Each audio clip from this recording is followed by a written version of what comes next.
which people believed could safeguard or destroy boats. Also could safeguard or destroy people and or societies in parts of the Western Indian Ocean world. It is about the spiritual world. It's about animals and storms who are believed to be possessed by these same spirits and who devoured those they were discontented with. I think that the themes brought up by analysis of these beliefs speaks to the broader themes of discussion today of haunted histories as somewhat spooky and mysterious, but I do want to make a couple of qualifications before I get stuck in. Yes, they're absolutely fear of these spirits, which is certainly, again, in the spirit of Halloween. But there are also strategies to mitigate their effects through offerings, rituals, and constructions of canoes and sailing craft. Although they were somewhat spooky, people had their ways of interacting and appeasing them. They're rationalized, and people's ways of dealing with them were a part of everyday life. Thus, I want to make an additional qualification here about my role as a white Canadian British male in discussing this topic in a panel that commemorates a festival that is most markedly celebrated in the West, especially in North America. I think discussed without care and without qualification, there's a possibility of cultural appropriation here, and I really want to guard against this. The spirits and beliefs that I am discussing here are in no way connected to Halloween, and additionally, the rational ways that the people of the Western Indian Ocean world approach the spirits under review contrasts with most North American connotations of what haunted, spooky, and mysterious means. I think these terminologies kind of imply a certain unknown world, whereas these spirits were very much known. And as I said, were very much a part of everyday life. Thus, although the fact that I'm discussing phenomena related to the spiritual world almost inevitably means that parallel themes arise between this history and celebrations of Halloween, any serious analysis of these lacustrine, that basically means of the lake, and oceanic spirits, necessitates situating them in their own context. And the context of this is the 19th century Western Indian Ocean world. So the temporal context that I'm discussing here, just for those of you who don't know, hopefully kind of with this I can attract some of you who have not done courses on the Indian Ocean world or on African history to perhaps take some of those in the future. But just as a quick overview, 19th century for the Western Indian Ocean world is most notable for the expansion of the global ivory trade. This expansion was driven by industrialization in Europe and North America. In 1799 was the first patent in North America for an industrial machine for carving ivory. And they made it into things like piano keys, billiard balls, cutlery and cane handles, the kind of things that everyday people would use. This contrasts with previous usage. Ivory is usually reserved only for elites. So there's heightened demand for ivory. Now, what is the best kind of ivory for industrial working? Well, it's from ivory, it's from soft ivory, and it's from large tusks. The softest ivory on largest tusks, that combination happens to be on the elephants in East Africa. You want soft tusks because it's less liable to splitting and the industrial process, and you need large tusks, especially for making billiard balls, which are made from the inside of a tusk. Up to the beginning of the 19th century, essentially everything on this map that you can see beyond the coast of East Africa is terra incognita for everybody who doesn't live in there. This includes people living on the Indian Ocean coast. It includes Europeans, North Americans. Nobody has traveled into the interior of East Africa. Rising global demand for ivory necessitates traders on the coast entering the interior of Africa for the first time. The most prominent people, obviously, should be unsurprising, coastal East Africans, but we can also mention Omanis here, and also people from Baluchistan. And they headed inland from towns such as Pangani, Sudani, Bagamoyo, and Dar es Salaam, right on the eastern edge there. By the 1860s, they had arrived as far west as Maniema, right on the western edge of this map. This is where the cheapest, highest quality, and largest supply of ivory in the region was contained. This became the El Dorado of the ivory trade. You'll note this is a very long way away. It's 1,500 kilometers away, and they walked. And they employed porters to carry ivory back on to the coast, which was then shipped elsewhere into the wider world. They carried it on their heads. I really cannot understate the scale of the undertaking here. Returning to this map, though, you'll note that if they're heading from the coastal area, from Pangani, Sudani, and Bagamoyo, that if you are trying to get to Maniema, all the way in the west, you're going to encounter a pretty large lake, about 1,000 kilometers into your journey. Some, encountering this lake, decided to walk around the south end for reasons I don't really want to, that I don't need to get into here. They walking around the north end, which seems shorter on the map at least, was not an option. This is a significant detour, and thus increasingly they sought to cross it significantly quicker, especially as they developed sailing craft. But crossing Lake Tanganyika was not just a question of technology and logistics. It is also a question of engaging with a spiritual world. Now, thinking about the spiritual world, think about the spiritual world of lakes and also the spiritual world of oceans from the Indian Ocean here. I really want to stress that spirits have been integral to a lot of littoral societies and foundations, particularly in the Indian Ocean world. The foundation of many societies, ancient Hindus, ancient Mesopotamians, Comorians, have all been attributed, the foundations, the origins of these societies have all been attributed to actions of spirits inhabiting the ocean. Among Islamic societies, such as along the East African coast, such spirits are referred to as jinns, or in Swahili, which is the language of the East African coast, as majini or mizimu. These words are somewhat interchangeable, although they have different roots. If appeased correctly, such jinni in the Indian Ocean world were said to guide oceanic voyages. By the same token, they could contribute to the destruction or losing of ships if they were not appeased correctly. These majini were common or believed to be the most powerful among them, were often marked on peninsulas, the areas just jutting out into the ocean. And this is for an obvious reason. These are often the points from which sailors would turn out into open sea, essentially the most dangerous part of their journey. One such example you can draw attention to is in Mombasa, which is in southeastern Kenya. And Mombasa has long been a famous and large center of trade from which ships arrived and departed open sea. According to traditional belief, Mombasa itself is mirrored by a city hidden under the sea. And this hidden city under the sea, somewhat an Atlantis, I suppose, is believed to have been ruled by jinni, by spirits. And these majini move between the sea and the old town, linking the ocean, land, and the spiritual world. I've kind of got an illustration here, which is taken from Mayer's recent book, Swahili Port Cities. This is Mbaraki Pillar, which is on Mombasa Island.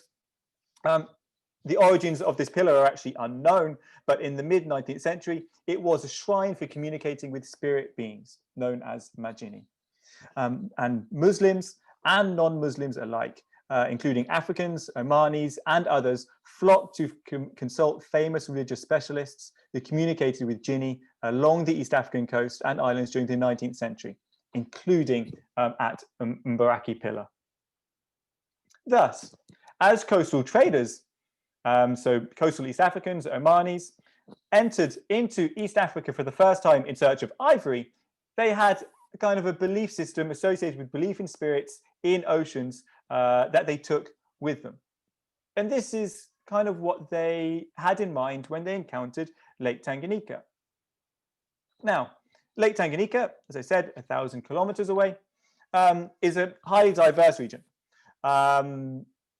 There, you can probably broadly speaking, define 10 to 15 different peoples with different languages, broadly interlinked, but with different languages and different customs and cultures living around Lake Tanganyika. In the present, it's split between 4 states: Zambia, Tanzania, Burundi, and the Democratic Republic of Congo. But I think what is particularly interesting here is that even before the coastal traders arrived, there was a belief system about the idea of spirits living underneath the lake, as in similar to underneath the ocean in the on the Indian Ocean coast. In fact, the belief system that the coastal traders encountered amongst peoples living on the shores of Lake Tanganyika was remarkably cogent with what they already believed in from their experiences on the Indian Ocean. Lakeshore people, so people living on the shores of Lake Tanganyika, saw the appeasement of lake spirits as essential for their respective societies' well-being. Thus, ceremonies and rituals were common at particularly important times of the year, such as before fishing and rainy seasons, at the time of annual pilgrimage, and at times of war. Or they're also common to mark important economic and cultural activities, such as the launching of a new canoe. Deaths were often attributed to displeased or malignant spirits. Many lakeshore peoples believed that such malignant spirits manifested in the form of crocodiles or snakes, and occasionally hippos, which came on land and devoured those that caused their wrath. They similarly believed that the animals they embodied would only return to the lake once the spirit was aptly compensated. Storms that endangered lacustrine journeys and destroyed boats were also frequently associated with displeased spirits. Additionally, just to further emphasize this, some political leaders living in the hinterland of Lake Tanganyika refused or were forbidden from even viewing the lake because they believed that the lake spirits would kill them if they did. So, how did lakeshore peoples appease these spirits, or how do they go about dealing with them in their everyday lives? There were certain regional specialities here, but in general, we can talk about ceremonies, kind of which I've mentioned in terms of times already, canoe construction, and offerings. The construction and use of canoes began with cutting down a tree in the lake's mountainous surrounds. The trunk was then brought down to the lakeshore, where carpenters, using a combination of axes, aders, and fire, transformed it into a dugout canoe. So it's a trunk just with the inside taken out of it. These canoes were then painted white and decorated with numerous insignia and blessed by a religious specialist. Once constructed, they're characterized as infants, meaning that only youths were allowed to carry them onto the lake. Thereafter, one missionary account suggests that youths on their first journey were obliged to drink the water of the lake at the location of each spirit they encountered. Subsequently, and according to several accounts, boatmen made offerings of valuable goods by dropping them into the lake. Depending on region, these valuable goods might be special oils, livestock, or crops.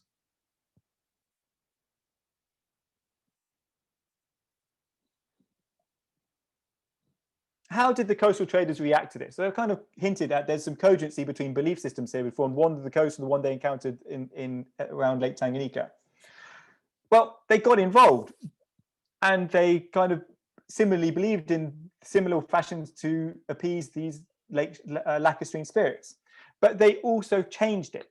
And what I kind of point to in my research here is the emergence of a cultural hybrid between an oceanic and a lacustrine belief system that kind of transcend this region of the Western Indian Ocean world.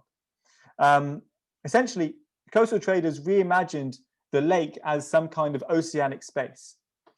Now, there's a couple of pieces of evidence here. These are just kind of two which I've picked out, and both these sources are taken from the Catholic mission, the White Fathers Missionary Archive. One missionary wrote that it is not the locals, so that's people living on who originated around the lake, who have the greatest fear of the spirits. It is mainly coastal traders, their associates, and their bondsmen. Similarly, another one writing in the early 20th century wrote that the coastal traders of Ujiji offer up cloth for the happy success of their expeditions to the south of the lake, and on their return add in acts of grace to the spirit powder, ivory, and 1 or 2 slaves. That is physically dropping them in the lake. A couple of things to draw out here is that clearly the coastal traders aren't just taking part or believing in the pre-existing spiritual framework associated with Lake Tanganyika. They end up dominating it. They end up being the most dominant, the dominant factors in believing about it. How and why is this the case? There are several reasons which I could kind of point to. One of them is that they developed sailing craft, as I mentioned earlier. This is a new technology, and that, I think, the fact that sailing craft traveled much faster, they're much larger than canoes, kind of indicative that, wow, these guys are really good at appeasing these spirits. How can they travel so fast? They must have a powerful spiritual belief system to be able to appease the spirits so well.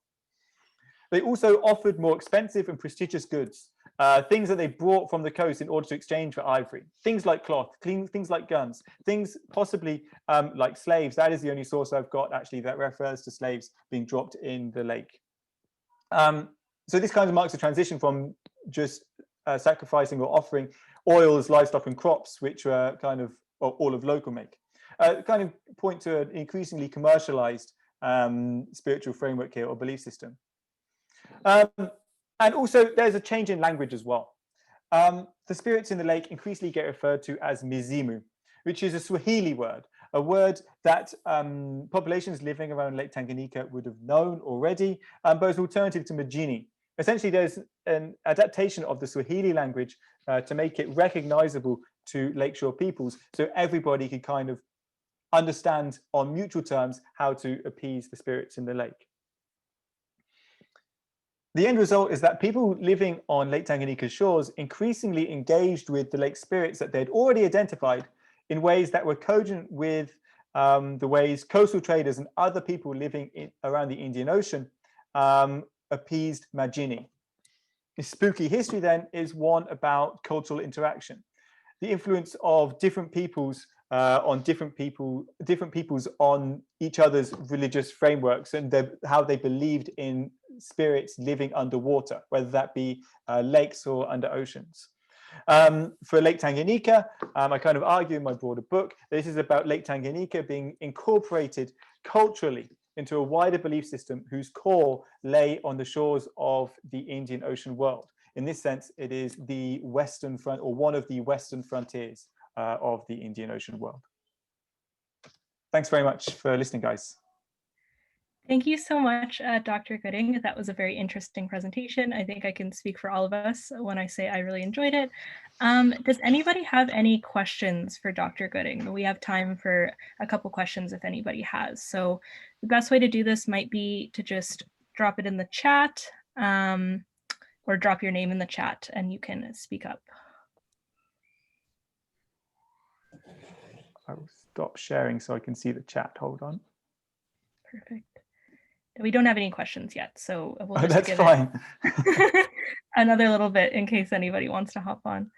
Can I actually ask a question? Yeah. So I'm just wondering, etymologically, is the word genie that has sort of been incorporated and anglicized in the English language, is that from the genie or jinn? So it's from jinn.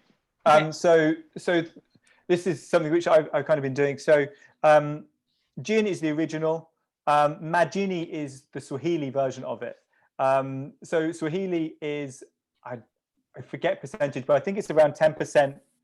10% of the words in Swahili are of Arabic root. This completely comes from the fact that it's a Muslim society, but they're of Arabic root. This doesn't mean that they have just taken the Arabic word. They've incorporated it into a pre-existing language, whose origins actually are from deep in the interior of Africa. So jinn becomes majini. I'm trying to think of some, and there's some other Arabic words which I should be able to name easily. So Arabic is kiarabu, for example. So there's a kind of a pattern. It's adding a prefix and a suffix to Arabic words, essentially.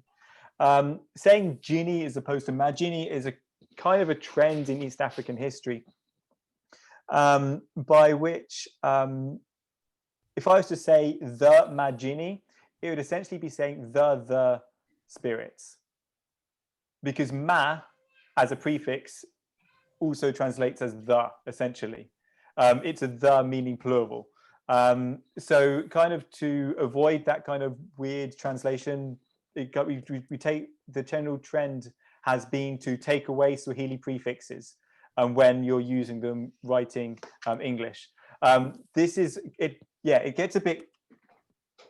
This is definitely the pattern for what you do when you're talking about regions around Lake Tanganyika and Lake Victoria and things. Swahili, it depends on the scholar, but because I focus mostly on Lake Tanganyika, I focus on the interior. I've kind of taken on the interior trends. Interesting, thank you. I think there's also a question in the chat now. There is, from Kari Kuro. Thanks very much. Kind of artifacts have been found in the lake, if any? Very few. There's been very little archaeological studies done in the lake. I'm not actually aware of any in the lake itself.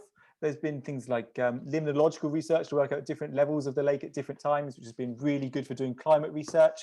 But in terms of objects in the lake, I'm not aware of any. There have been significant numbers. There have been a couple conducted around the lake shores, particularly on the northeastern shore. And then in terms of artifacts, there lots of things, lots of ceramics of local make, but also significant numbers of things like beads, which would have been brought originally by coastal traders. And these beads mostly came from Venice. They're blown beads from Venice, famous industry dating back to the Middle Ages. And also some from Hamburg, which is a growing bead manufacturing center in the 19th century. Other things that you'd likely find, other things that you would possibly find are things like cloth, but cotton cloths from North America. But of course, that doesn't last so well on the archaeological record. Shall I take Shannon's question next? Yes, please do. Okay, I've heard of canoes in this context in various historical notes but from various cultures. Would you happen to know why they're so significant? Why are canoes so spiritually significant? It's a very good question. And I think it's because this whole idea of belief in spirits in the lake and spirits in oceans is certainly not unique to the Indian Ocean world. This is very widespread. And there are a lot of commonalities across cultures. My gut instinct is just to say canoes happen to be the way that most people engage with the lake or come into direct contact with these vast spiritual spaces on an everyday level. If you're going to go out into this dangerous area, the canoe is what you're doing it on, and therefore the canoes themselves need to be blessed. I'd imagine that must be something to do with it. I'd imagine someone in religious studies or an anthropologist might have a better answer for you, but that would be my gut instinct. Perfect. So thank you so much, Dr. Gooding, again, for coming and being here with us today. I had a wonderful time, and I am sure everyone else did too. And with that, I will pass it over to Taylor. Thanks very much, everybody. Thanks for the questions. Thank you. I'm Taylor. I'm on CSA, and I'm super excited to announce that our next speaker is Professor Bram Kleiman, a McGill graduate himself. Professor Kleiman is a faculty lecturer at McGill who is presenting on scary specters and haunted houses in the Roman Empire. While he enjoys teaching an array of subjects at McGill, some of his special interests include political corruption and administration in the late Roman Republic / early Empire, which he explored in his dissertation when attaining his PhD from Princeton. On that note, I will turn things over. Thank you for that very kind introduction, Taylor, and thank you to the CSA and HSA for inviting me here. I'm very excited not just to tell you all about scary Roman ghosts, but also to learn from the other presenters. I just learned a lot from Dr. Gooding's talk, so thank you. It was very interesting. So, in around the year 100 AD, a Roman senator, an aristocrat named Gaius Plinius Secundus, one of the most powerful men in the world, wrote a letter to a friend of his with a burning question. Hey friend, do you believe in ghosts? Before I go any further, you might be wondering, who was this ghost enthusiast Plinius? Why did he spend his time writing letters like this? Well, Gaius Plinius Secundus, whom we call Pliny the Younger, was not just a fan of horror and paranormal activities. He was a Roman politician, a writer, orator, and a governor in the time of the Emperor Trajan, this guy over here, whose haircut may be the scariest thing that you see tonight. Trajan ruled between the years 98 to 117 AD, and he was called by his contemporaries the Optimus Princeps, the best emperor, the best first citizen. And Pliny was a key part of the regime. He rose very highly as a senator under this emperor. But aside from being a politician, Pliny wrote a lot. He wrote a lot of courtroom speeches, but beyond that, he wrote what we might call literature. He wrote poetry, he even wrote tragic plays. Unfortunately for us, or fortunately, depending on your perspective about Pliny, very little of Pliny's literature survives, only one speech in praise of this Emperor Trajan, and then his collected letters published in 10 books. And these letters were meant to be a form of literature in themselves. They began, these letters, as Pliny's personal correspondences, his letters to friends and to family members, and some to the Emperor Trajan himself. But the ones we have, were carefully selected and then edited by Pliny for publication. So all in all, as you're reading his published letters, you're reading a very carefully curated presentation of what Pliny wanted you to know about his life. At this point, you may be asking yourself, why would he want us to know that he was interested in whether or not his friend believed in ghosts? Well, as often with a Pliny letter, the question he asked is really just an excuse for him to tell you what he thinks. So yes, in this letter, he writes to his friend Sura, and he says, Sura, you're a very learned man. Do you believe in ghosts? How do they interact with the world? But really, that's just an excuse for him to tell you and Sura 3 ghost stories, which prove to Pliny that ghosts absolutely do exist.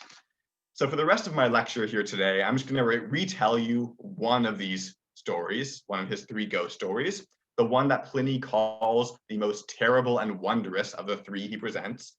And then we can talk about how this story fits into what ancient Romans and Greeks believed about the spirits of the dead and how they might haunt the earth.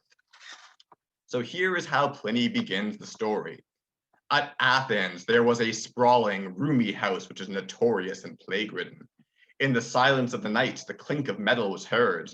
Then, to one of keener hearing, the distant rattle of chains was initially audible, and then resounded from close at hand. A spectre appeared, an old man bowed down with emaciation and filth, with a flowing beard and bristling hair. He wore fetters on his legs and chains on his wrists, which he kept rattling. So this is a very serious and unfriendly ghost. Now, the world of the Greeks and Romans was full of the shades of the dead, but they were supposed to mainly stay in the underworld. Pretty much every Roman funeral inscription, Latin funeral inscription of the 2nd century AD onward, I shouldn't say pretty much every, but a lot of them start with this phrase, dis manibus, to the god shades of the dead, to the shades of the dead, it's often translated. But yes, these shades of the dead are supposed to be in the underworld.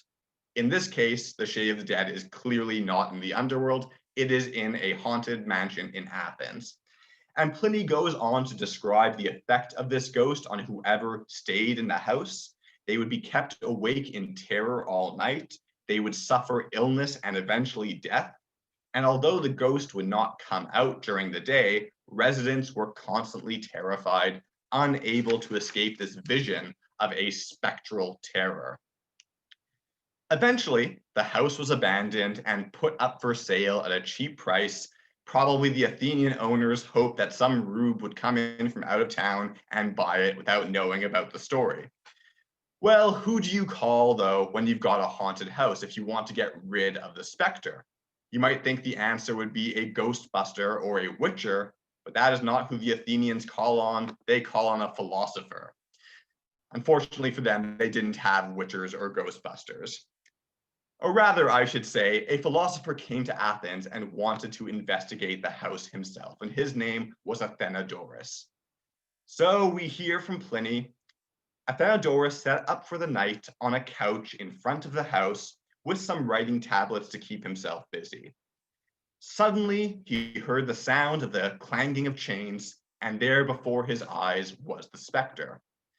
The ghost beckoned Athenodorus for him to follow, and so Athenodorus did, and the ghost took him to the courtyard of the house, and then disappeared.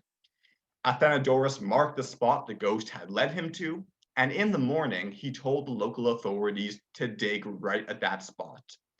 There they found a body that had chains on the arms and on the legs there, which had clearly been killed in some sort of violent way, perhaps buried alive. And so the Athenians gave the body full funerary rites, and the ghost departed. It was a happy ending for all involved. And that's how Pliny finishes the story, and he moves on to his next ghost story. I just show you here this great drawing from 1900 or so of someone drew this scene. So here's Athenodorus, and here is the ghost in chains. Okay, so what can this tell us about ghosts in the ancient world? Well, first of all, it's hard to know how seriously to take the story. Compared to the other ghost stories Pliny tells in this letter, this is the most fantastical, something Pliny himself points to.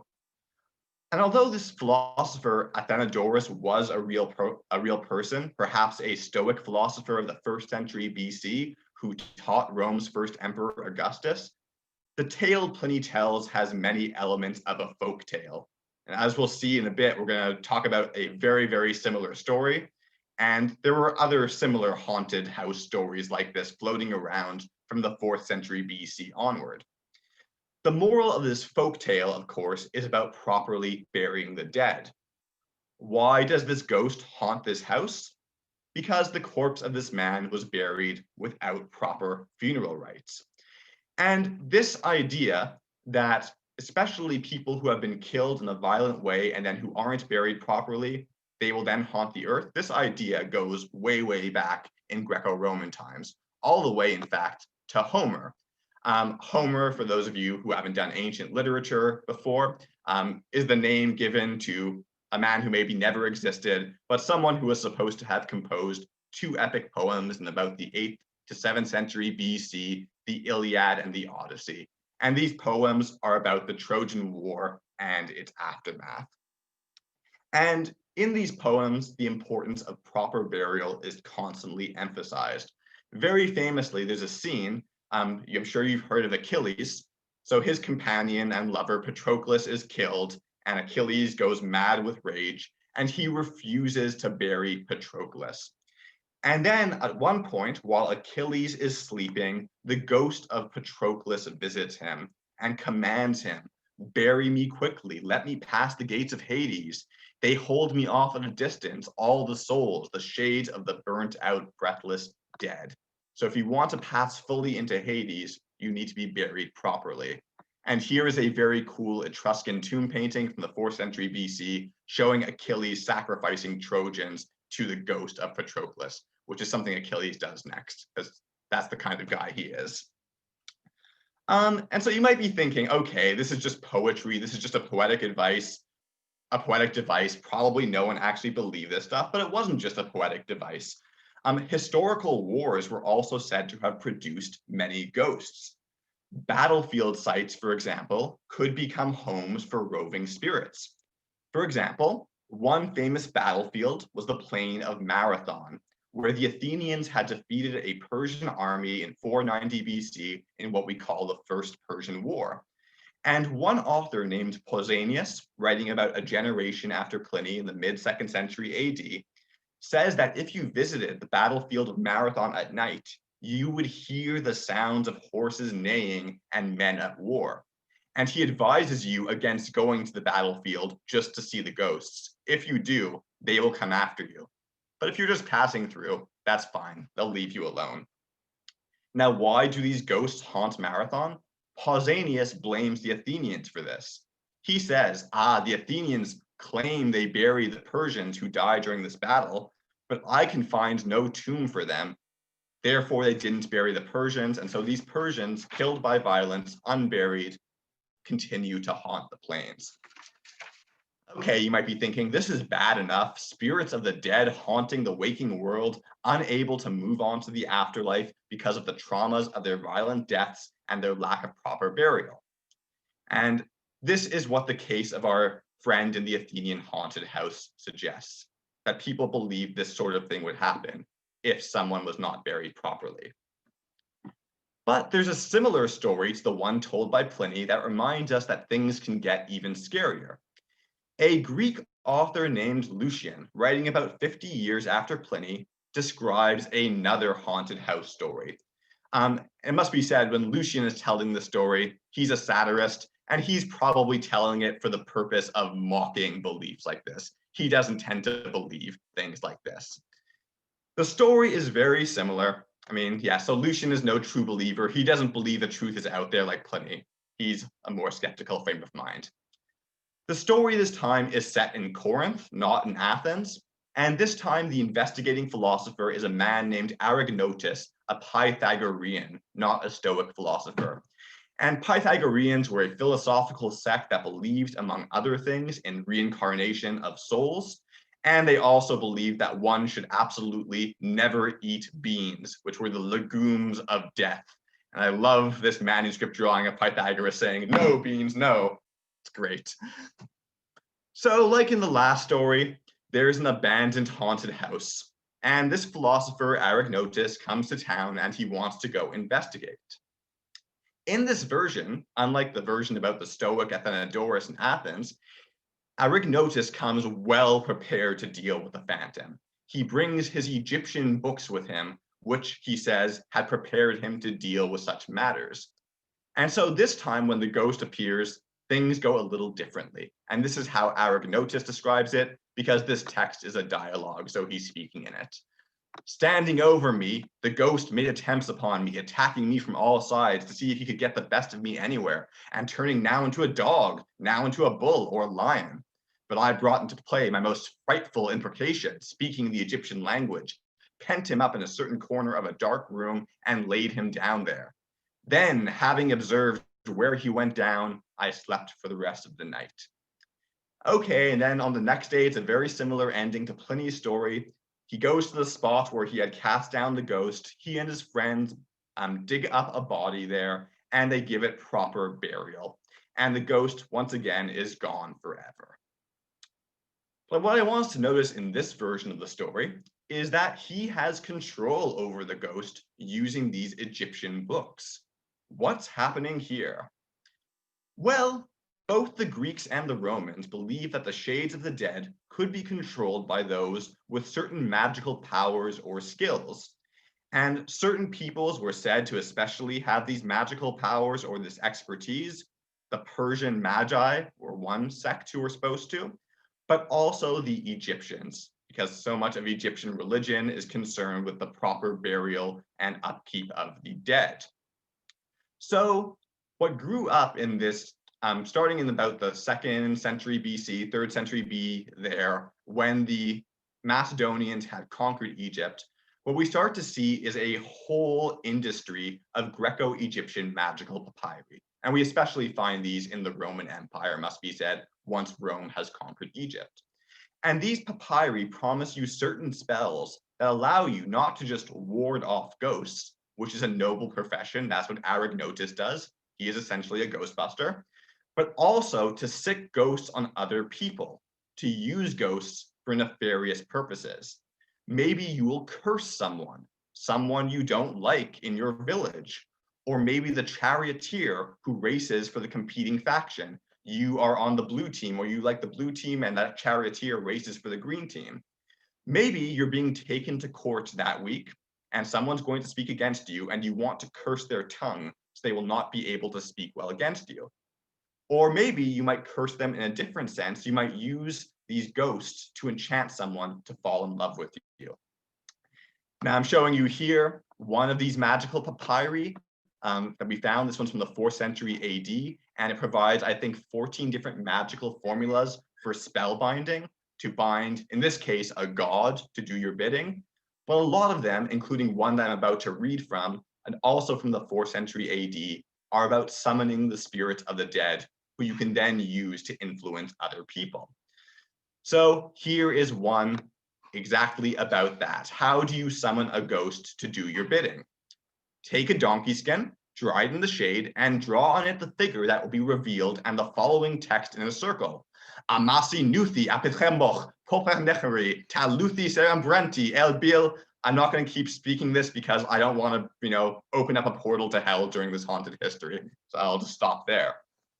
But then you say, I conjure you, demon of a dead man, by the strong and implacable god Osiris and by his holy names, to stand yourself at my side in the coming night in the form you used to have, and tell me whether you are able to perform the fill in the blank task. Well, the amazing thing about these instructions is that it's very much like a bureaucratic form where you have these instructions and then you have to fill in exactly what you want the ghost to do for you. Once you've done that, once you've summoned the ghost, you have to then go to a grave and put the donkey skin down next to it. Only then will the shade appear to you, ready to fulfill whatever task you might want. The writer also advises having special protection against the dead to make sure your own spell doesn't backfire on you, because you don't want full contact with the dead. That could affect you very badly.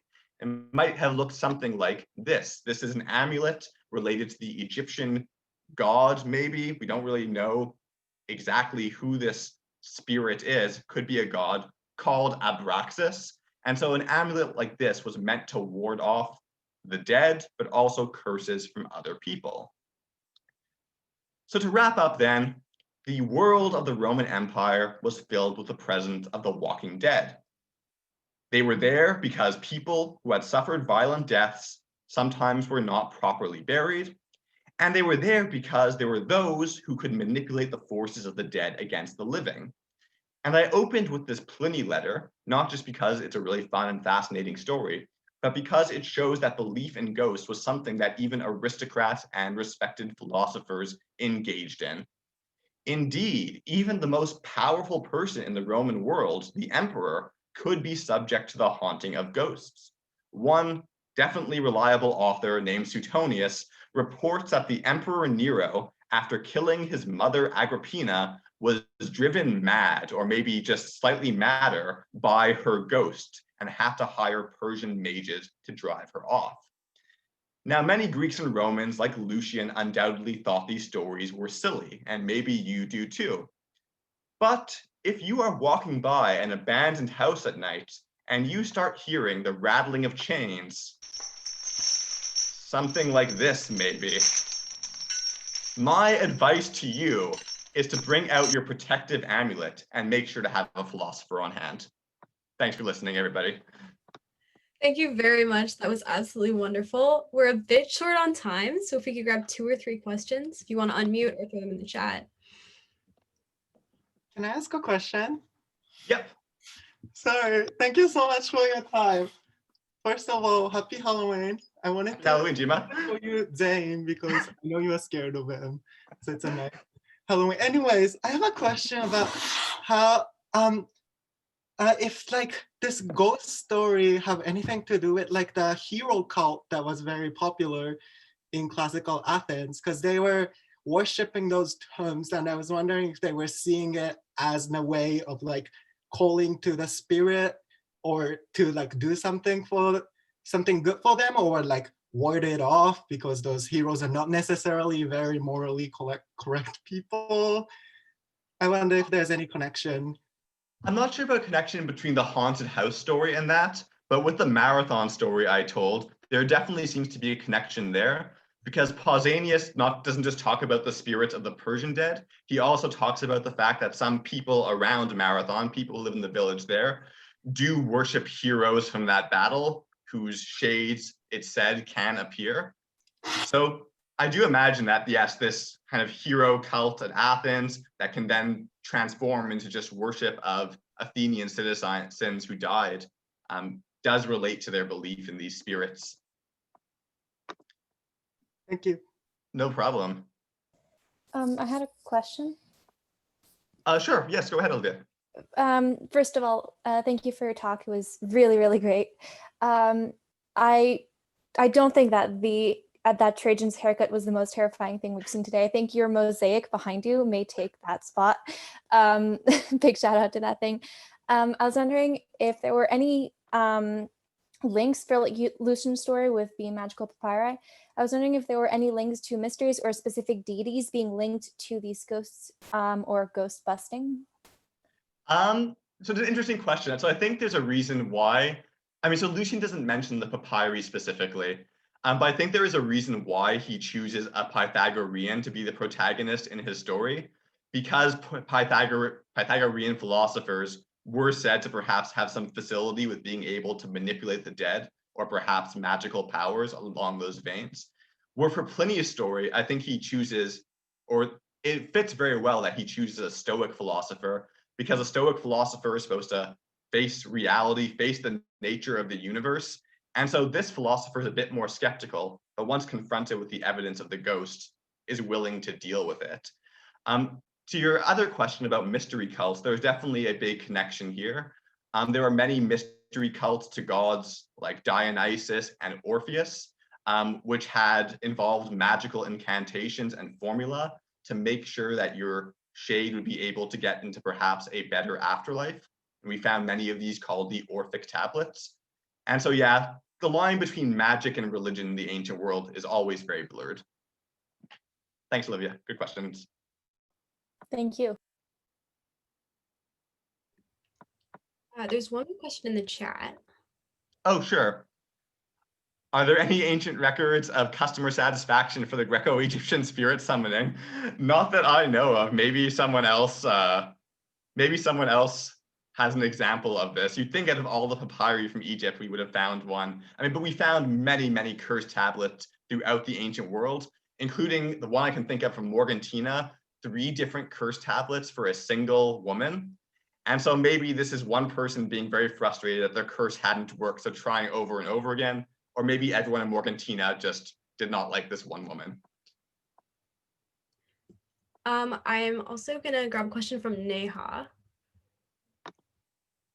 whose Wi-Fi is questionable. Neha? Yes, I'm so sorry. For such a fancy school, they don't have good Wi-Fi here. I had a really, really quick question about inscriptions. So you mentioned that ghosts are dead who haven't been buried properly, but sometimes we do have funerary epitaphs that are sort of like first person, like, I'm this guy, I died this way. Do you think, could we interpret that as a sort of like acceptable haunting or a sort of acceptable ghost that we can integrate into society, that we're comfortable with, a spirit of the dead that speaks to us, that we interact with through a material object that isn't necessarily threatening? That's an interesting interpretation. I do like that.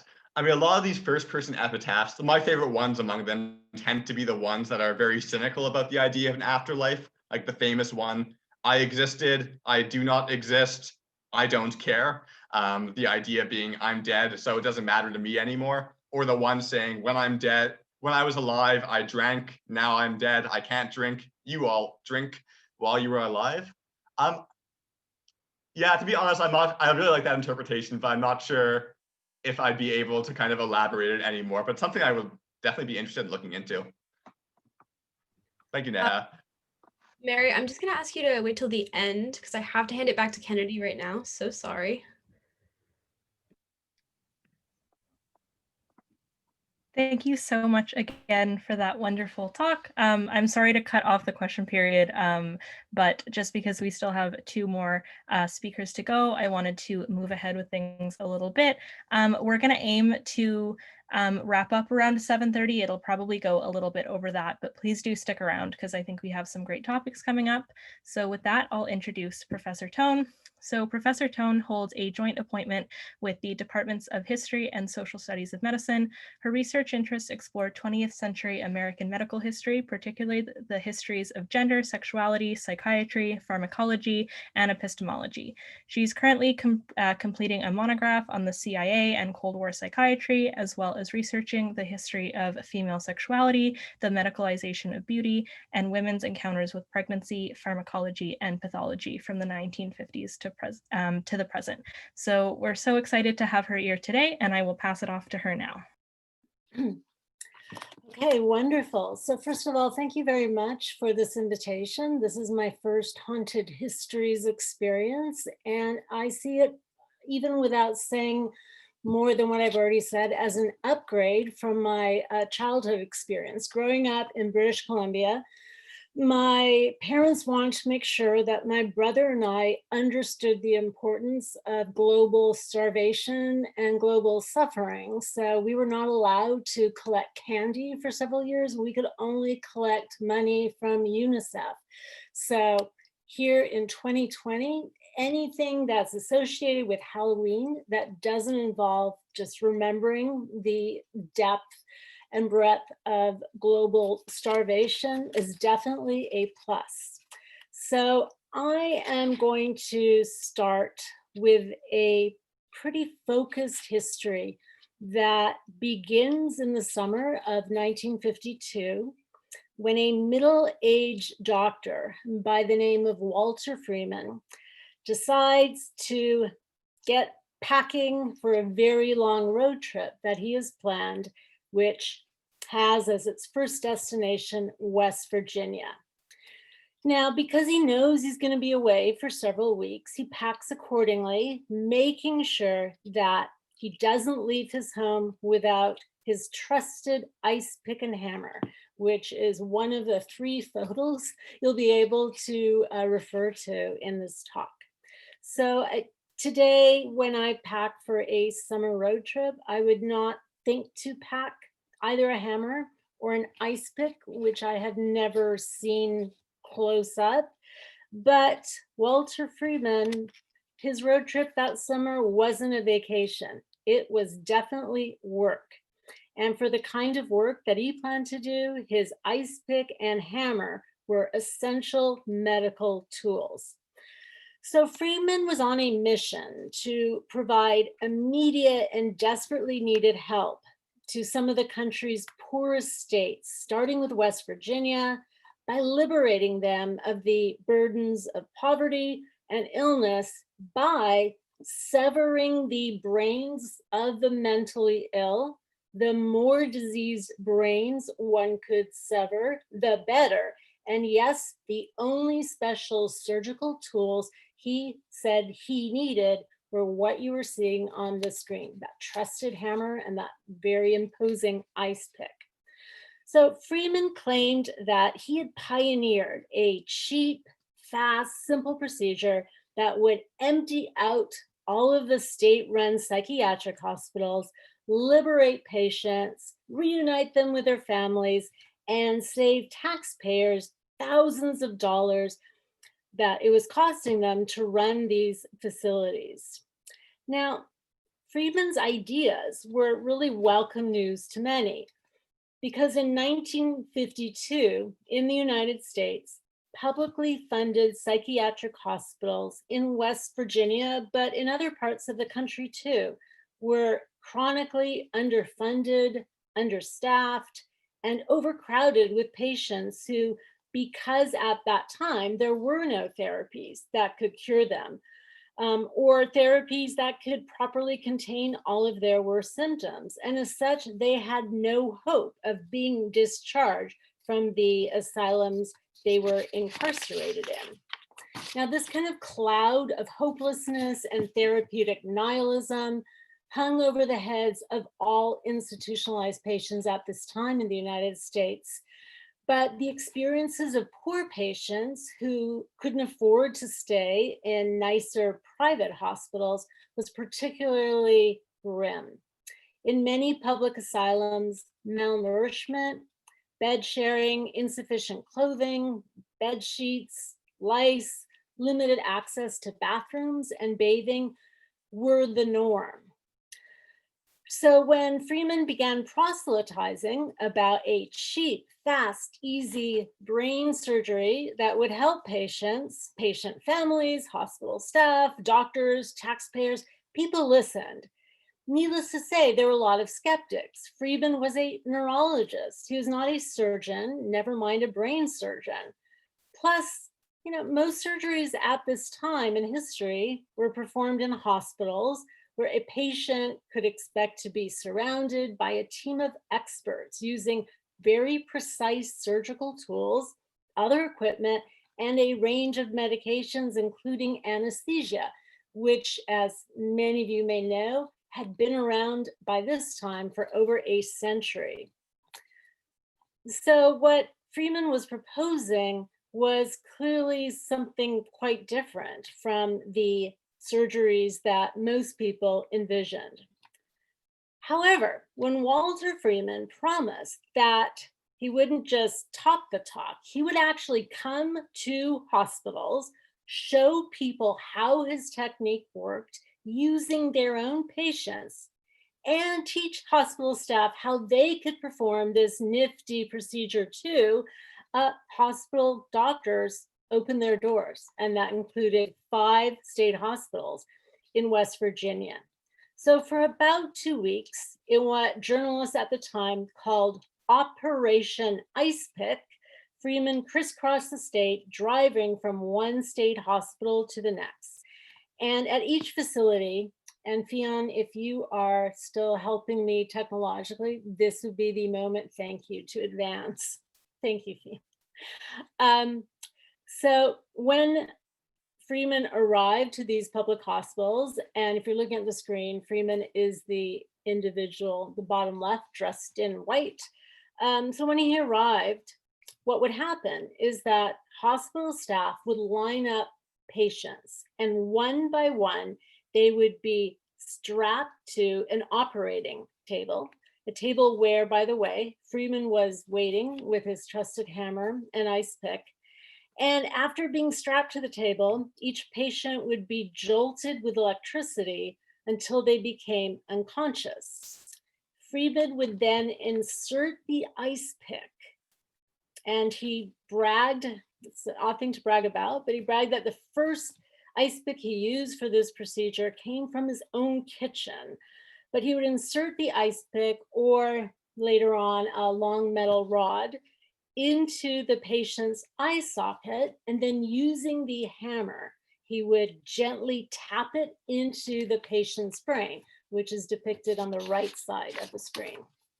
Then, in a motion that was often compared to that of a windshield wiper, he'd sever the brain's frontal lobes, an irreversible surgery that is best known as lobotomy or prefrontal lobotomy because of the severing of the frontal lobes. Now, patients would return to consciousness with a really awful but temporary black eye and possibly other bruising, but it was the surgery's permanent effects that made it a success to many of its proponents, including Freeman himself. Patients who were lobotomized were uniformly docile, calm, quiet, and cooperative. Many were indeed discharged from hospitals into their families' care, and those who were not were, by all accounts, easier to manage in an institutional setting. By the end of Operation Ice Pick, Freeman had personally performed more than 228 lobotomies in 5 West Virginia hospitals.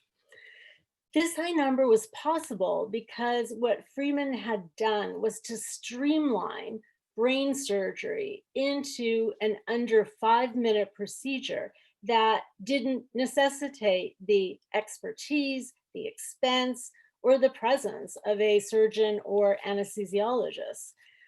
Now, I'd love to be able to tell you that such lobotomies, such as the one I've described, were rare, or that they were performed only by Walter Freeman, some deranged rogue doctor practicing medicine on the margins in secret, away from the prying eyes of medical peers and the press. The assumption being here, of course, that if other people knew, they would never allow this kind of medicine to carry on.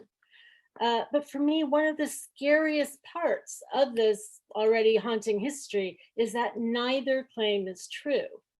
Most of the estimated 52,000 lobotomies that were performed in the United States and Canada were performed by physicians, most of them psychiatrists, and by definition, few, relatively speaking, by freemen.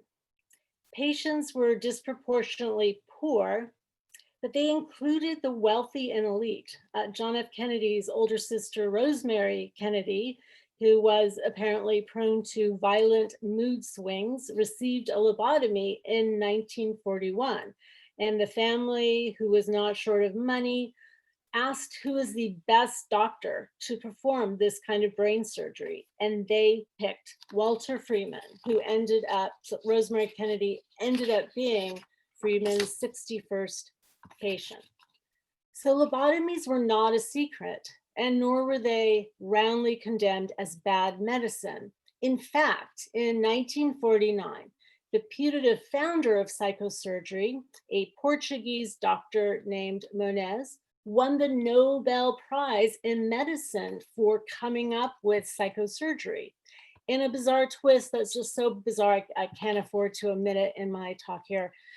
A disgruntled patient shot Moniz multiple times, leaving Moniz with a Nobel Prize, but partially paralyzed for the rest of his life. So in 1954, the drug Thorazine, generic chlorpromazine, is first advertised. And when it is advertised as a chemical lobotomy. But when it became available, doctors agreed that it achieved many of the same therapeutic endpoints that a lobotomy did. And yet it was more aesthetically pleasing because as a medication, of course, it was reversible and it was regarded as more benign and less invasive than brain surgery.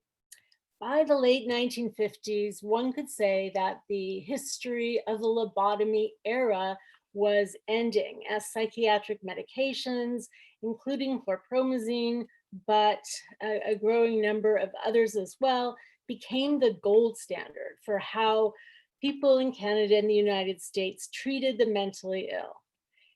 As that happened, psychiatrists looked for ways to distance themselves from lobotomies.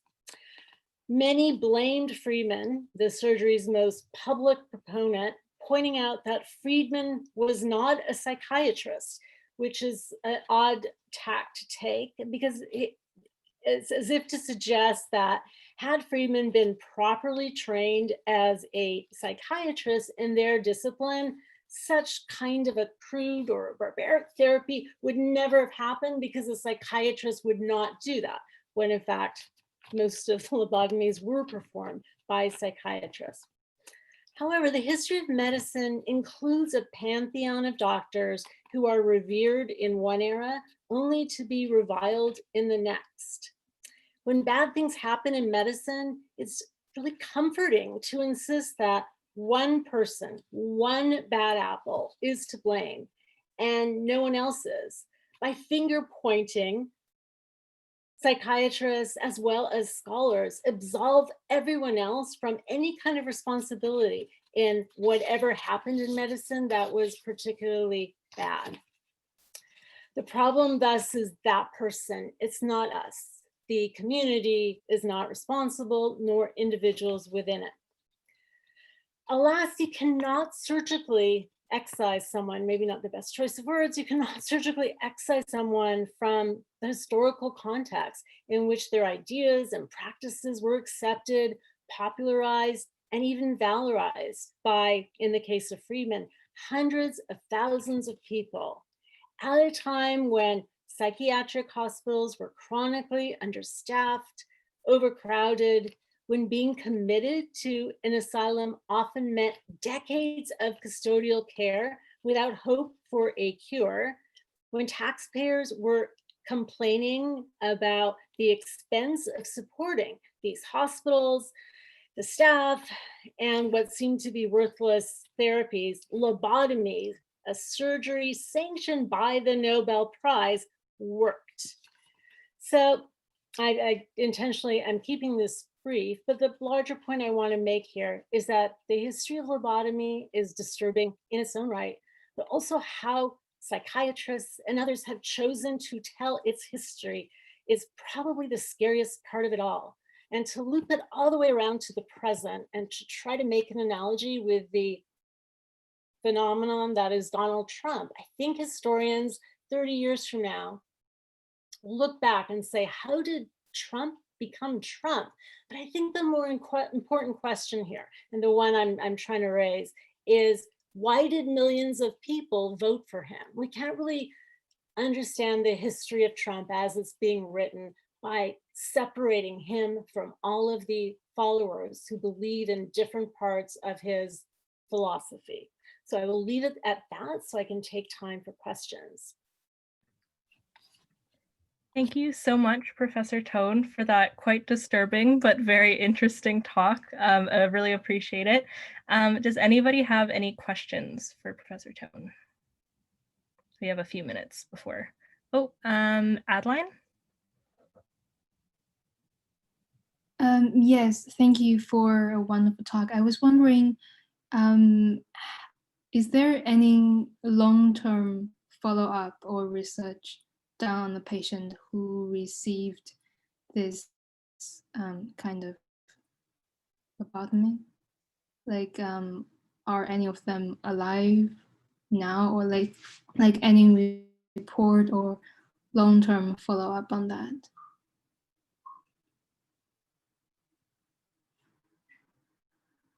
I think you're muted. Yes. Okay. I'm unmuted, thank you. And I should have added a special thanks to one of my history of psychiatry students, Fionn, who very generously agreed to share the screen so that I would not have any kind of Zoom glitches. But to attempt to answer your question, there aren't a set of really comprehensive longitudinal studies that follow up on everyone who received a lobotomy, no, but there are lots of anecdotal evidence.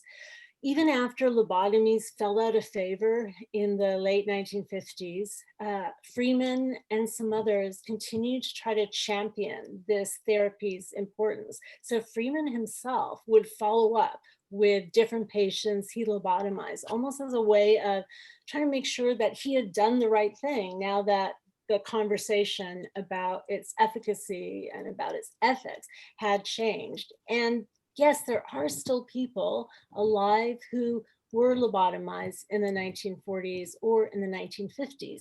And if you're interested in learning more about their history, NPR, National Public Radio, has a wonderful history of lobotomy website. And on that website, you will find sort of recorded narratives by some of the surviving patients. But the last surgery, last lobotomy Freeman did was, as memory serves, on an 11-year-old kid whose only crime was that, according to his stepmother, he seemed a little hyper and agitated. So Freeman said, you know, bring him up, I'll operate on him. And that patient's story is on the website. Okay, that's horrific. Yeah, thank you so much. Are there any other questions?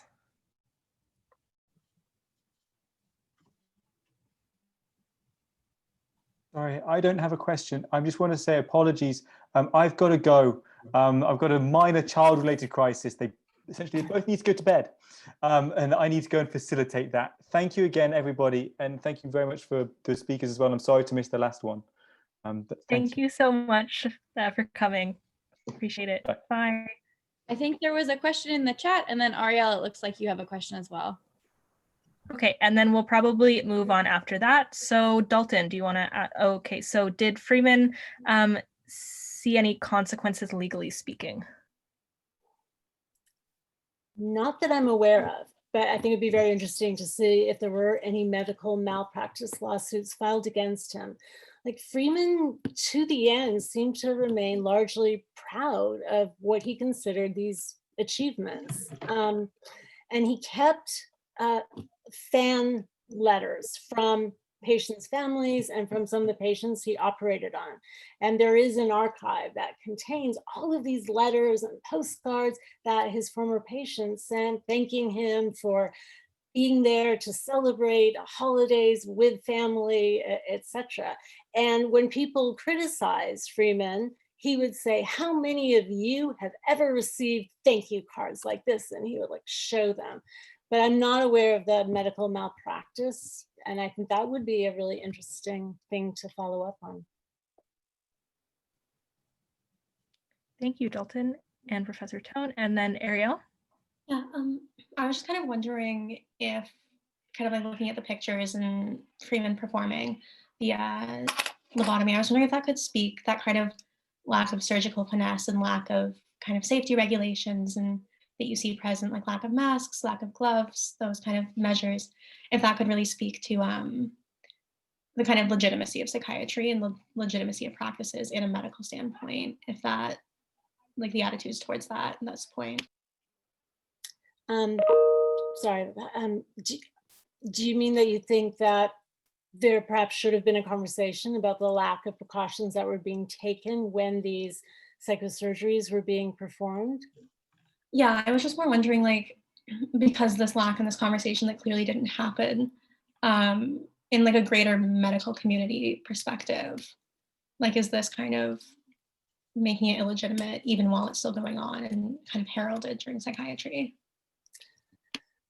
So I think there was clearly some backlash within psychiatry, especially because, as you know, there are a lot of analysts at this time, and psychoanalysts at this time really thought that the best way to treat someone was through talk therapies. So they thought that violating the brain with an ice pick or another kind of instrument was truly barbaric and horrific.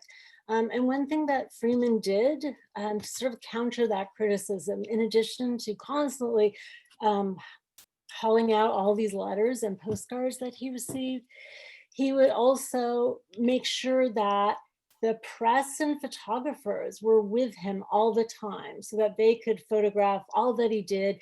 And he would gain not a medical legitimacy of the kind you're referring to, but more of a cultural legitimacy that here's this guy who is crusading for this really important end point.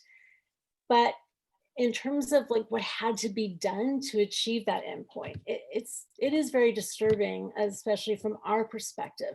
And I think though that's why it's so important to try to understand it within the context of that time. How could so many people say this is okay? We don't need, sanitized surgical tools. We don't need experts. We don't even need an anesthesiologist. So yeah. And I think the other thing, Ariel, too, is that how quickly psychopharmacology took over from lobotomy suggests that a lot of people were happy to say goodbye to lobotomy, even if Freeman didn't want it to go. Thank you. Thank you. Okay, thank you so much once again, Professor Tone. That was very, very interesting, and we appreciate you being here. So with that, I'm going to pass it off to Dory to introduce our last speaker. Hi guys, so our final speaker tonight is Professor Sirois, who is a faculty lecturer here at McGill in the Classics Department. He has special interests in Greek cynicism, satire, literary criticism, history of ideas, and intellectual history, which he studied throughout his academic career, specifically when earning a master's from UDM, as well as a master's and a PhD from Princeton. Tonight, he has graciously volunteered his time to give a lecture on The Bride's Empty Tomb, Paradoxography, and the origins of the novel. So without further ado, we can welcome Professor Sirois. Thank you, Dory. Thank you, everyone, for sticking around. Thank you to the HSA and the CSA. And thank you to all my colleagues, Dr. Gooding, Kleinman, and Tone. I think we'll all agree that Dr. Tone probably gets the prize for the scariest story. That shows that reality is often scarier than fiction. When I was invited to give a Halloween talk, immediately I thought of this little text, this book that had been sitting on my shelf for the last 10 years or so. This very little obscure book, very little known, this book by Phlegon. And so I opened it, and after 2 pages, I closed it and I said, well, I have my Halloween story for sure. But what struck me the most when I was reading this very short story was the the characteristics it's shared with the ancient novels, and especially perhaps even more so the Greek novels, the erotic novels. So I've decided to try to see, and this is an open question, right? This is just a work in progress. I just started this recently, but there are interesting questions raised by this ghost story by Phlegon, and see how it connects with the origins of the erotic novels per se. So I'm going to present you some points of context that I've seen between those two genres. The paradoxography, which is exemplified best by Phlegon's little obscure book that I'm going to present you, and to compare this with the ancient novels. So what is this little book all about? The author is Phlegon of Tralles in Asia Minor. Phlegon was a freedman of the Emperor Hadrian, so we can put his work around 150 CE, sorry, not BCE, but 150 CE. He was interested in historiography, writing historical works. We have titles of his works: the description of Sicily, festivals of the Romans, the topography of Rome, the Olympiads. Clearly, he was interested in chronography. In 16 books, we only have fragments. Also, he was interested in long-lived persons, people who survived who were 100 years and more. That survives, and we have what survives. What he is most famously known for is his little book on marvels, this little book I was telling you about. So the Greek title is not very exciting, Peripalmation, 35 little stories about marvels. And these stories were drawn from other authors, older authors. He's not creating anything new or original. He's just collecting these stories. And many of these stories read like modern day tabloid news. I'm showing you here the sort of story, the modern equivalent of what his Peripalmation would have been like. You have the Daily Star, of course. Britain's fattest woman ate fridge and died. Now, this is clearly an attention grabber because once you look further, you realize that, I was even expecting this title to be literal, but then you realize that, okay, the fridge is simply a metonymy for the content of the fridge. So, okay, not so bad, but still. But this is more closely related to paradoxography per se, when they claim that a werewolf was seized in Southend and he was fighting cops on all fours. And probably the one that is somehow related to our topic and quite amazing in itself is the love story between Saddam and Osama. Not only this one, the headline, but look at all of these others. Angels declared an endangered species when feds arrested duck hunter for having shut down an angel, or that the church group begs the Vatican to make the Three Stooges saints. So this is just outstanding stories that are not necessarily meant to be trusted or believed, but you never know. Who knows who might actually believe this kind of stuff. So what is this book all about? It is short anecdotes and short stories that focus mainly on human phenomena. We are in the realm of human beings. It's stories about ghosts, about intersex individuals, miraculous sex changes, centaurs, stories of cannibalism and monstrous births, and so on and so forth. It deals generally with everything that is fantastic or paranormal. The book by Phlegon survives in a single manuscript of the 10th century. and the beginning is corrupted. Now, the story I'm going to be dealing with today, comparing it with the Greek novels, begins abruptly in the middle of the story, but as we're going to see, it begins, we don't miss much from the previous, no more than one page is missing from the 10th century manuscript. The story is about a woman, Philinion, but we have the privilege of having another side of the story. The story can be complemented by the 5th century author Proclus, a famous commentator on Plato's works, who tells us basically the same story. So we can complete the story from the manuscript of Phlegon, even though his source is pretty unknown. So this is how we got the story. This is Phlegon's book, the manuscript of the 10th century. And as we see here, it begins in the middle with Aeston Nona towards to the guest room.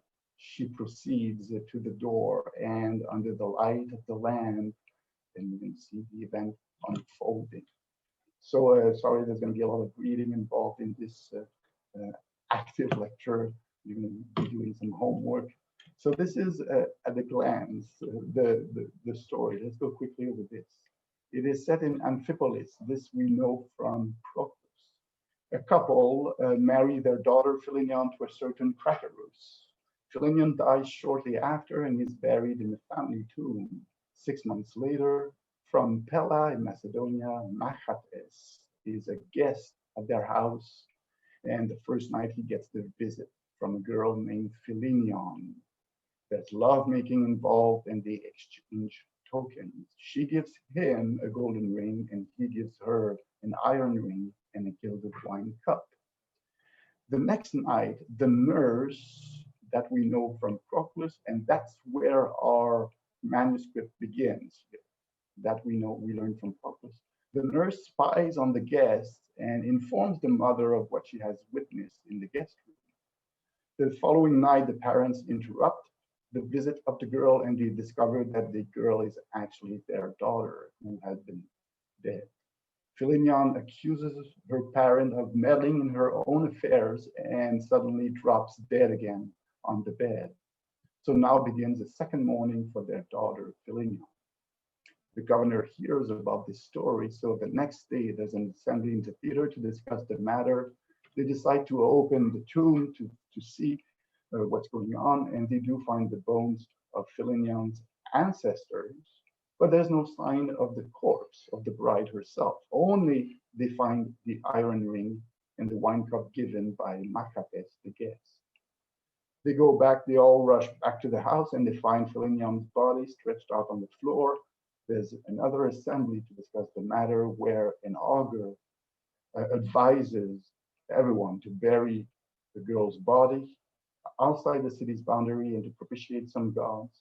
And he advises the governor to inform the king and to make a sacrifice to the gods. Everything is accomplished accordingly, but Machates, the recent lover, kills himself out of despair.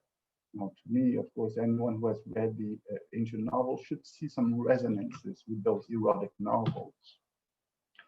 The vocabulary is what I call completely, totally phasmatic, right? Herself, the girl is called an apparition, a revenant coming back from the dead.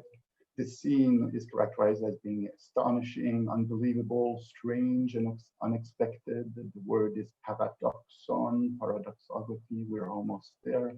The story is a strange story. It's great and unbelievable, and the effects of the ghost, the apparition, or the story is striking, disturbing. It provokes fainting for the mother, speechlessness, and astonishment. We are clearly in the marvelous here and the unexpected. So the question that came to my mind was: is there actually a relationship between the paradoxography, the unexpected, the marvelous stories seen in Phlegon, and the entire genre of the novels, and perhaps more specifically, the Greek erotic novels? So 4 points of context I'll go over with you is the proximity with historiography per se, the idea of letter writing and official correspondence, because it's a surprise for you coming up. What is this thing that we call paradoxography? And then perhaps focusing on the theme of the tomb, what is involved in the tomb and how is it relevant in this story, and perhaps how often does this the tomb is presented in the novels themselves. Obviously, I'm not really going to go through all of this. This is a map of what we know about the ancient novel. In red here, you see the 5 remaining, the complete Greek novels that came down to us in the 1st century CE, Chariton, Petronius on the Latin side. And we have Phlegon, who writes around that time, almost contemporary with the one of the great novels, the one by Achilles Statius. And during that same period, Apuleius writes his Metamorphoses. Pointing out here, in the 3rd century, we have a novel-like story, history, a romance history, dealing with Alexander the Great. I'll say a few words about this. So the connection, the point of contact between novel and historiography.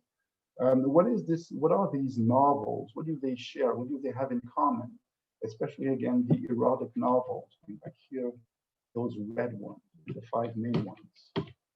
They are the genre originates around the 1st century, either BCE or CE. The Chariton is the earliest one we have complete, but there are some other contendants that might have preceded him. Characteristics of most erotic Greek novels, they are fictitious story set in some historical time, true time. It's in prose, there's erotic motifs all around. The characters undergo a series of adventures, usually involving travels and journeys. It is the realistic world of imperial time.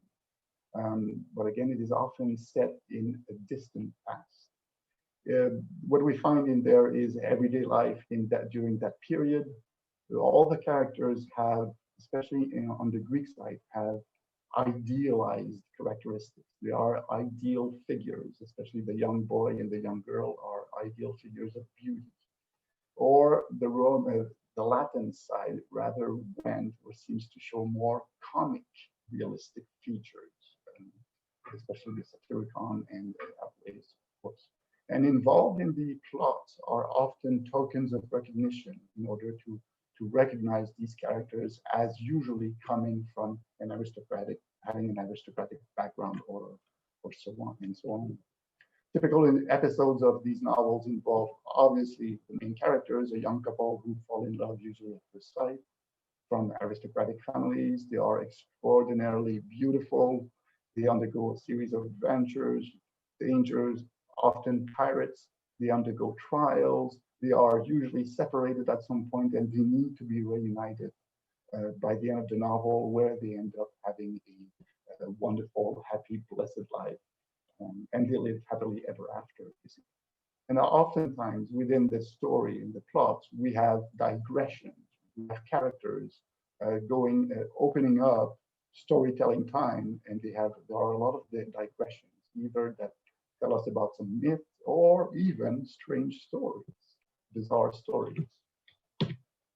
There are precedents to the novel. Scholars find that the novel does not come ex nihilo, right out of nothing, and they often look to Xenophon of Athens' Education of Cyrus for a precedent, where there's this little episode of this woman Pantheia and her husband Abradates. They are a very faithful couple, but as in the later novels, Pantheia is obviously the most beautiful woman ever. Every guy who meets her, sees her, immediately suddenly falls in love with her. But in this story by Xenophon, they have a tragic end. Abradates is killed during a military campaign, and Pantheia commits suicide in order to be reunited in death with her lover. Now, is that some people see a parallel between the very names themselves? Is Xenophon of Ephesus, who wrote one of the 5 surviving novels, besides the exact names they share, the characters Anthea and Abrocomes. Is that a resonance, an echo of the very names Panthea and Radates? Maybe a bit far-fetched, but there are many elements that seem to corroborate the parallels between the heraldic novels and this episode. The novel seems to find its origins also in historiography, especially the Hellenistic historiography. From Polybius onwards, we start seeing a new trend in historiography, which is not necessarily or exclusively the events, but they are dramatized and they are meant to rouse the emotions of the reader. Alexander, the history of Alexander's campaigns, as we're going to see with the much later Alexander romance, plays with that. The Alexander romance is sort of a romanced historical novel that burgeons in the imperial period. It was falsely attributed to Callisthenes, who was the official historian of Alexander, but the romanticized story of Alexander is really based on historical documents. Earlier biographies and official records and letters and correspondence of the main actors of Alexander's campaigns. So there is a historical basis to this. But quickly, they add a lot of romance into this, and we end up with something stretching a bit away from pure historiography. So popular that it was translated in Latin and in so many other languages thereafter. If we look at the opening of Chariton's Kyrios, it begins, I, Chariton of Aphrodisias, a clerk of the lawyer at Anagoras, am going to relate love stories which took place in Syracuse. Hermocrates, the ruler of Syracuse, victor over the Athenians, had a daughter named Callirrhoe, a marvel of a girl. He uses the word Thomas. This reminds us of historiography generally, because as we know, the early historiographers or even ethnographers, Herodotus and Hecataeus, do begin their works with, "This is the display of Herodotus," or "Hecataeus of Miletus speaks thus." This is an authoritative stance, but that gives some sort of credibility to the story. Although Chariton never claims that what he's telling us is historical, this is a love story, a made-up, a fabrication, a fictional story, yet he begins with one of the tropes that is often found in historiographical work. Quickly, the story goes. Book 1, Callirrhoe is the daughter of Hermocrates of Syracuse. And that puts us, because this is a real person, that sets the story at the end of the 5th century. Chaereas is the son of Hermocrates' rival, Ariston. The couple is quickly married, but Chaereas is framed into believing that Callirrhoe has been cheating on him, and out of jealousy, he ends up kicking Callirrhoe in the stomach, and she falls into a coma. So she appears to be dead, and she is then buried in a sumptuous funeral in a magnificent tomb. Callirrhoe is buried in a bridal gown and a bier with treasures. Soon enough, a trope in the ancient novels, pirates plan to steal because they have seen all the treasures that were put in the tomb, so they plan to steal this. Meanwhile, Callirrhoe comes back to life and she realizes she's been buried alive. At night, the pirates open the tomb, and lo and behold, obviously you imagine that one of them freaks out and believes that some demon is guarding what's inside. Ultimately, he is rationalized and the pirates kidnap, take Callirrhoe and bring her to Ionia, where she ends up marrying a guy, Dionysius, a wealthy man of the region of Miletus. The next day, that's in book 3, Chaereas goes to the tomb. He wants to kill himself. He wants to be reunited, and he's despaired of the separation. He is struck, and I'm underlining here some of the vocabulary used by the novel, which reminds us of the kind of the phasmatic vocabulary I was telling you about. He assumes that tomb robbers have stolen the goods, but where's the corpse? And Chaereas assumes that some deity is behind all of this. What am I to do now? Shall I kill myself? Obviously, he wanted to be united with her in death, just as he wanted to be united with her in life. At these words, the crowd broke into lamentation, and they began to mourn for Kaleroy, just as though she had just died. So we have a second mourning again for Kaleroy. Kyrios now goes in search of Kaleroy, and that's a bit awkward, even though she is still presumed to be dead. We have no idea what he thinks about what happened to her body, but he believes that she is dead. If we look at the historicity of the characters, the namesake, all of these characters are certainly perhaps more common names in antiquity, but for anyone who's interested in historiography, it does resonate on the historical plane. Hermocrates was a real Syracusan general. He died in 407, and we hear that his daughter committed suicide.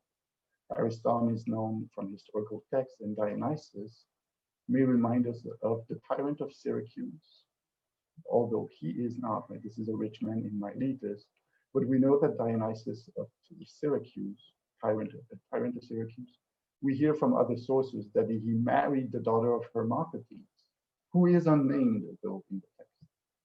And having possessed himself of the government, at once he took to wife the daughter of Hermocrates. So it seems to be blending historical names and events and shuffling them into a fictional context.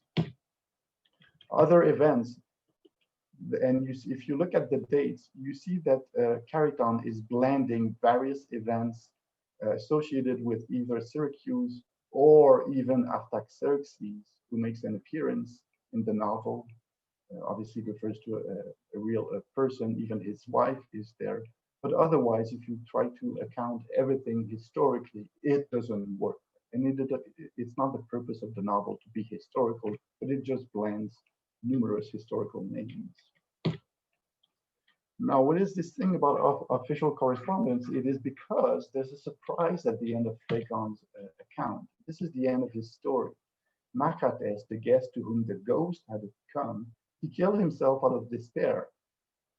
If you decide to write about this to the king, send a letter to me also in order that I may dispatch to you one of the investigators who is examining the affair in detail. Farewell.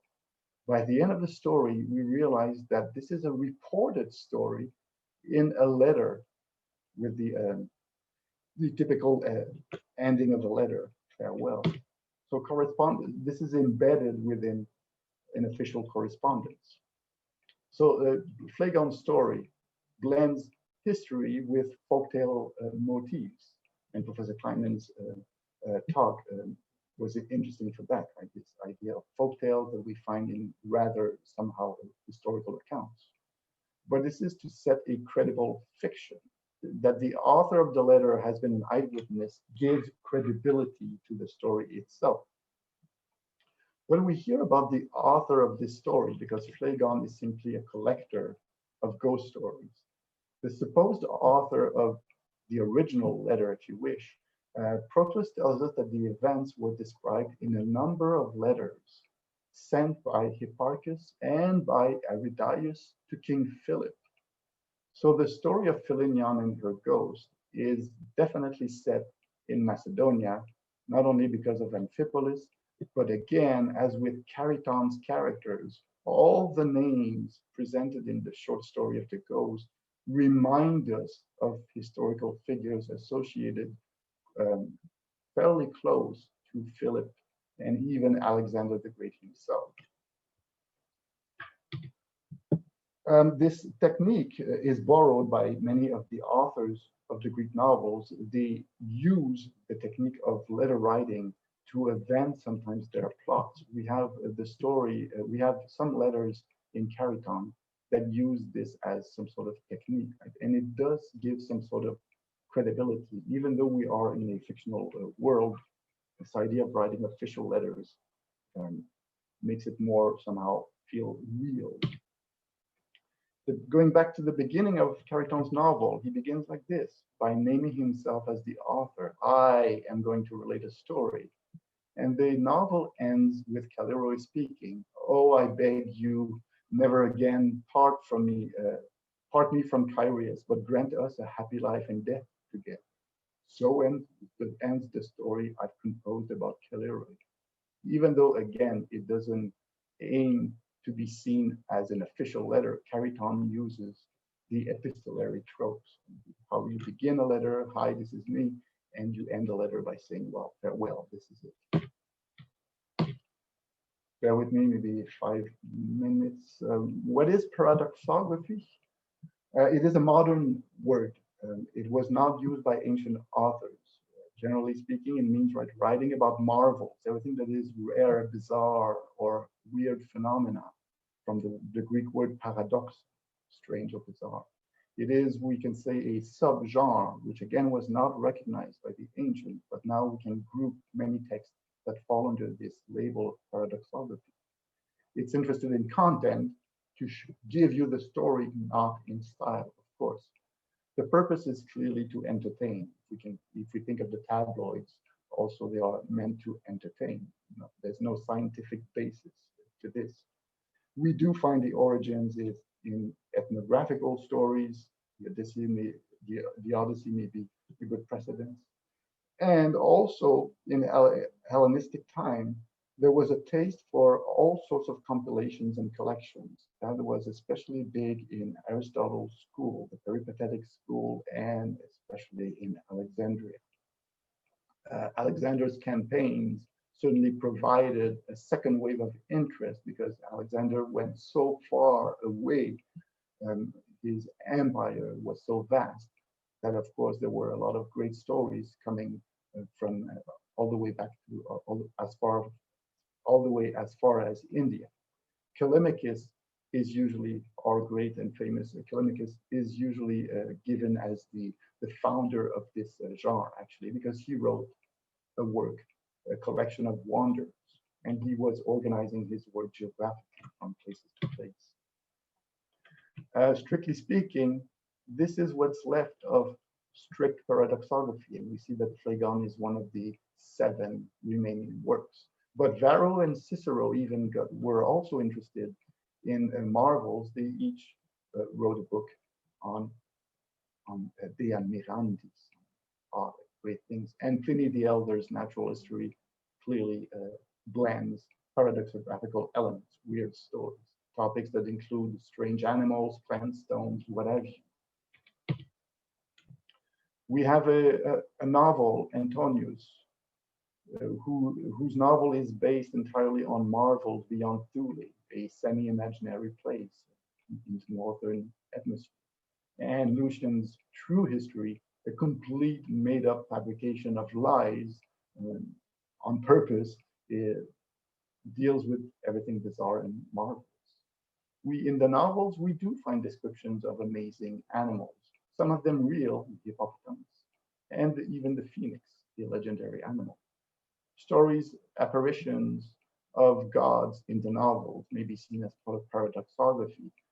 And literally, in the Latin novels, we do hear stories of werewolves and ghost stories in Apuleius, all of this.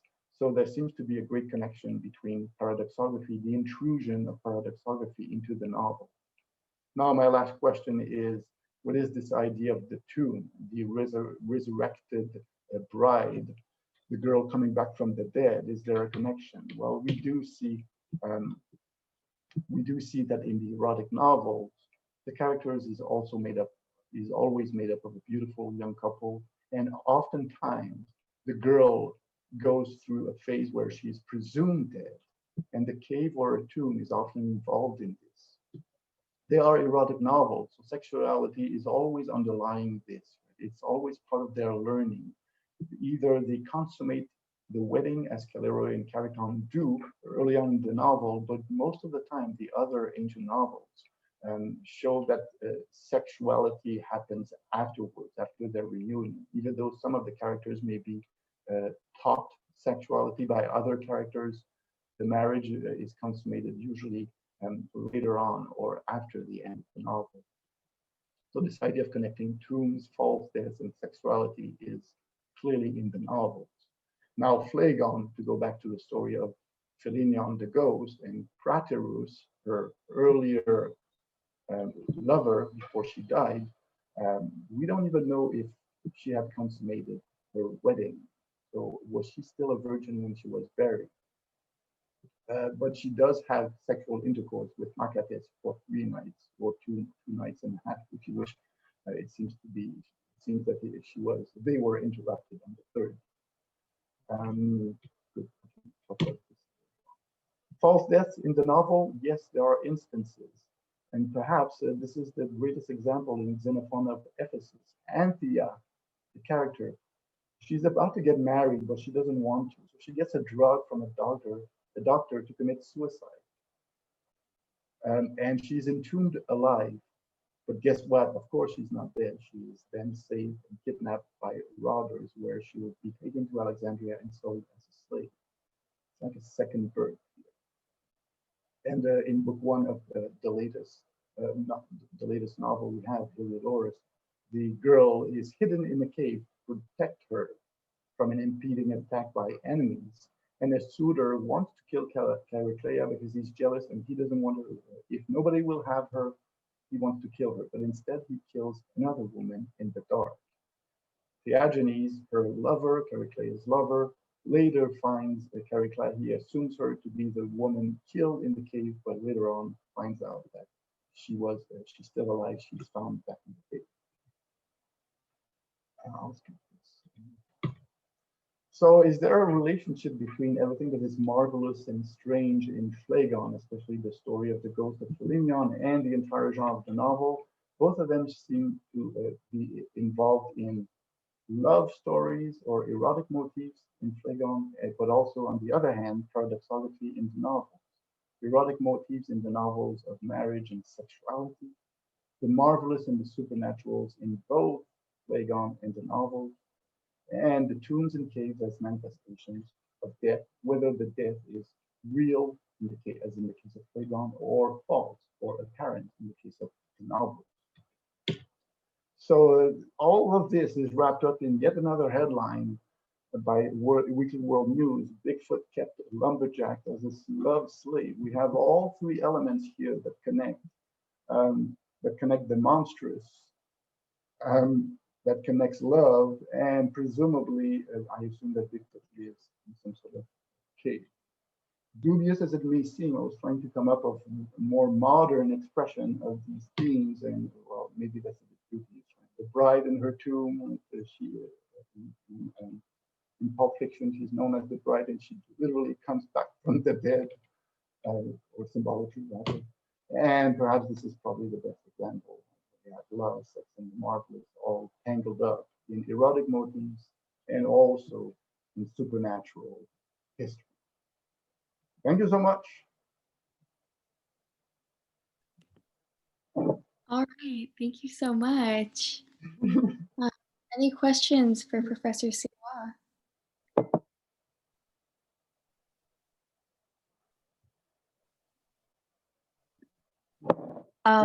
I have a question, I guess. I'm not like a classics or a Greek major in any way, so it was really fascinating, but if not a little hard to follow. I was wondering if like when you talk about the erotic novel, are you talking about something distinctly different from like our conception of the erotic novel? Like, does every erotic novel in this sort of historical period that you're talking about follow this sort of genre of like, you know, a young attractive couple and all of these other characteristics you're talking about?